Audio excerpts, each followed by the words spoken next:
नमस्कार दोस्तों, आपका स्वागत है अपने YouTube चैनल PFP में। आज हम एक रॉकेट के बारे में बात करने वाले हैं। एक ऐसा स्टॉक जो कि रॉकेट बनता हुआ नजर आ रहा है, हैवी बाइंग स्टॉक में हुई है। पुराना रेजिस्टेंस तोड़कर चार्ट पर हमें फिलहाल नया ब्रेकआउट दिखाई दे रहा है। तो क्या ये सही समय है इन्वेस्ट करने का या नहीं, उसके बारे में बात करेंगे। लेकिन उससे पहले अगर आपने चैनल को सब्सक्राइब नहीं किया है तो प्लीज सब्सक्राइब कीजिए और रेगुलर अपडेट्स पाने के लिए नोटिफिकेशन बेल को प्रेस कीजिए। साथ ही साथ टेलीग्राम चैनल को भी ज्वाइन कीजिए, जिसकी लिंक डिस्क्रिप्शन बॉक्स में दी गई है।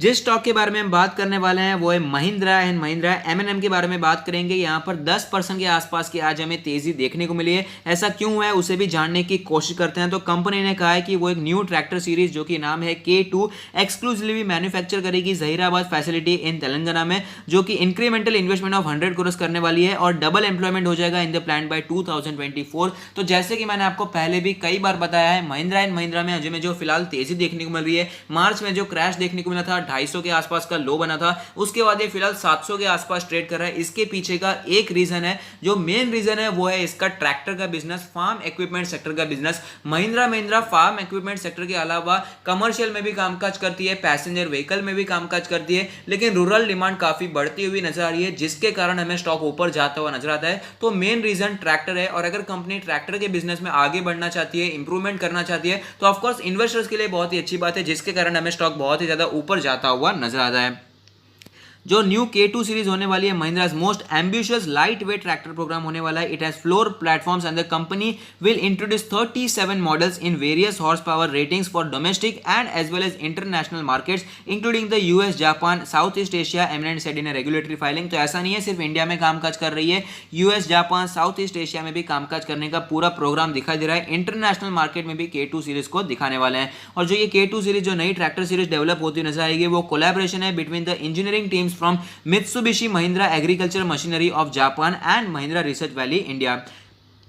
जो न्यू सीरीज हमें महिंद्रा में दिखाई देने वाली है, वो इंट्रोड्यूस करेगी products across 4 new tractor platforms in the sub compact, compact, small utility and large utility tractors. तो अलग अलग ट्रैक्टर प्लेटफॉर्म्स हमें यहाँ पर दिखाई देने वाले हैं। तो काफी प्रोडक्ट रेंज हमें अच्छी दिखाई देगी, जो कि ऑफकोर्स कंपनी के लिए अच्छी बात है। अगर एक ही प्रोडक्ट रेंज में फोकस करेंगे तो इनका जो मार्केट होगा वो रिलेटिवली कम हो जाएगा, लेकिन अलग अलग प्रोडक्ट्स अगर मार्केट में लेकर आती है तो ऑफकोर्स इसका जो मार्केट शेयर हो जाएगा वो भी बढ़ने के चांसेस काफी ज्यादा बढ़ जाते हैं। Covering 37 models across various HP points, जो कि एक ऑफकोर्स अच्छी बात है।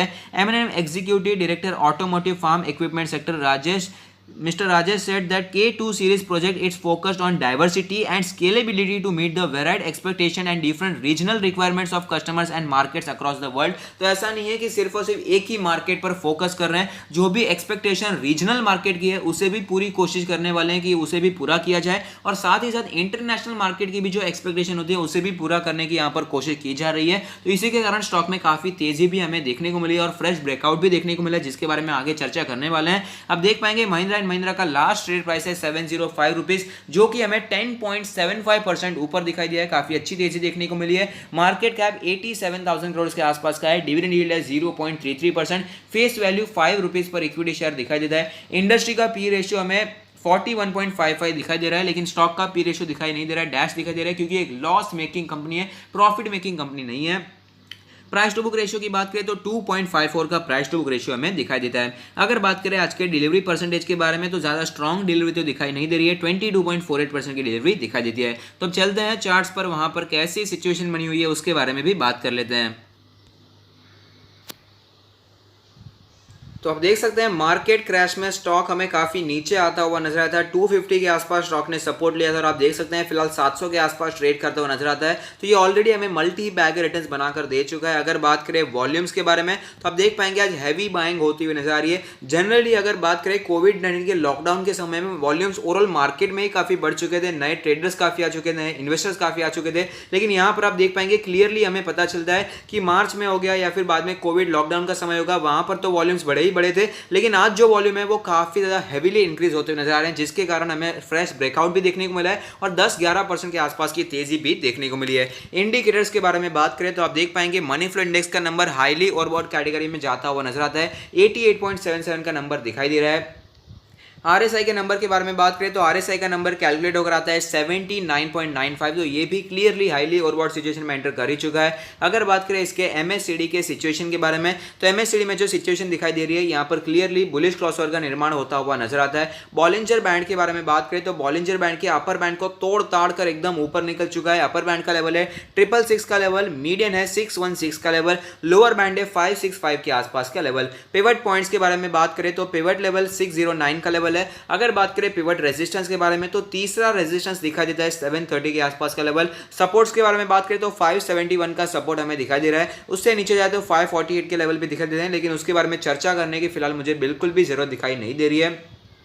अगर बात करें इसके ऑल टाइम चार्ट के बारे में जहां पर एक कैंडल 1 मंथ को रिप्रेजेंट करेगा तो आप देख पाएंगे काफी अच्छी मूवमेंट इसमें देखने को मिली है। काफी अच्छे रिटर्न स्टॉक ने बनाकर भी दिए थे, लेकिन जैसे कि आपको होता है ऑटो सेक्टर में 2018 के बाद हमें काफी ज्यादा मंदी देखने को मिली, तो ये स्टॉक भी नीचे आता हुआ नजर आया था। आप देख सकते हैं 1000 रुपीज के आसपास ऑल टाइम हाई बनाने के बाद स्टॉक में ऐसी गिरावट आई कि स्टॉक देखते ही देखते 250 रुपए के लेवल तक आ चुका था। कोविड-19 की वजह से स्टॉक गिरकर हमें 250 के आसपास भी दिखाई दिया और उसके बाद काफी अच्छी रिकवरी दिखाई दी है। और आप देख पाएंगे फिलहाल अपने सारे के सारे एवरेजेस के ऊपर ट्रेड करता हुआ नजर आता है। इसके जितने भी मंथली एवरेजेस है, चाहे वो 200 डेज का, 200 मंथ्स का, 100 मंथ्स का, 50 मंथ्स का या 20 मंथ्स का मूविंग एवरेज हो, सारे के सारे मूविंग एवरेज इसने तोड़ दिए हैं और उसके ऊपर स्टॉक हमें जाता हुआ नजर आता है और फ्रेश ब्रेकआउट देखने को मिला है, वो भी मैं आपको बताना चाहूंगा। अब देख पाएंगे 52 वीक हाई इसने आज ही बनाया, काफी समय के बाद ये 700 रुपए के ऊपर हमें जाता हुआ नजर आता है। अगर बात करें इसके पिछले कुछ समय के बारे में तो 200 डेज का जो ईएमए था वो स्ट्रॉन्ग रेजिस्टेंस की तरह दिखाई देता था। जब से इसमें मंदी देखने को मिली, ओवरऑल ऑटो सेक्टर में नीचे आता हुआ नजर आया था,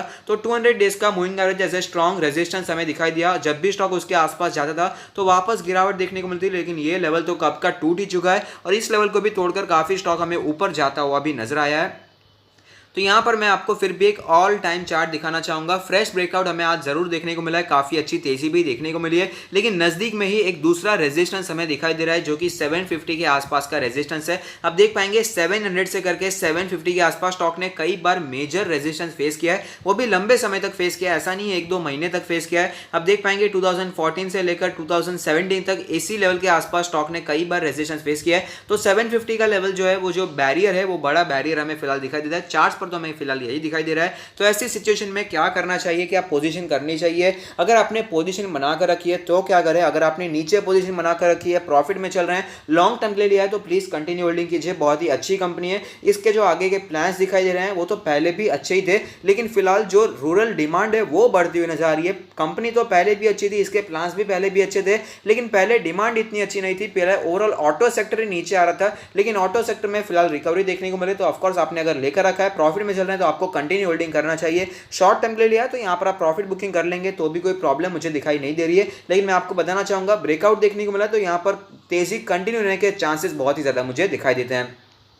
अब बात करें उन लोगों के बारे में जिन्होंने ऊपर पोजीशन बनाकर रखी है, जो लॉस में चल रहे हैं, तो मेरा मानना है 1000 रुपीज़ का इसका ऑल टाइम हाई है। फिलहाल ये अपने 30% के आसपास नीचे हमें दिखाई दे रहा है। काफ़ी अच्छे यहाँ पर मोमेंटम हमें कंटिन्यू रहता हुआ नजर आता है। रूरल डिमांड काफ़ी अच्छा दिखाई दे रहा है। इसके जो आगे के प्लान्स है वो भी काफ़ी अच्छे दिखाई दे रहे हैं और ओवरऑल कंपनी में कोई भी डाउट नहीं है, कंपनी भी काफ़ी अच्छी है। तो आपको लॉन्ग टर्म के लिए कंटिन्यू होल्डिंग करना चाहिए। अब बात करें फ्रेश बाइंग के बारे में, तो जैसे कि मैंने आपको सारी की सारी अच्छी बातें तो बता दी है। रूरल डिमांड बढ़ चुका है, कंपनी के प्लान्स काफ़ी अच्छे हैं, लेकिन मेरा मानना है buy on rumour sell on news. तो फिलहाल समय है, कंपैरेटिवली समय है सेलिंग करने का। यहाँ पर ज़्यादा बाइंग करने में मैं आपको रेकमेंड नहीं करूँगा, क्योंकि ऑलरेडी स्टॉक मार्केट काफ़ी ऊपर निकल चुका है। साथ ही साथ महिंद्रा एंड महिंद्रा तो ऑलरेडी बहुत ही ज़्यादा भाग चुका है। 250 रुपये के लेवल से 700 के भी ऊपर हमें जाता हुआ नजर आता है। स्टॉक अच्छा है, उसमें कोई भी डाउट नहीं है, लेकिन पोजीशन जब बनानी थी तब बना ली थी, लेकिन फिलहाल यहाँ पर ज़्यादा बाइंग की अपॉर्चुनिटी में ढूंढने की कोशिश नहीं कर रहा हूँ।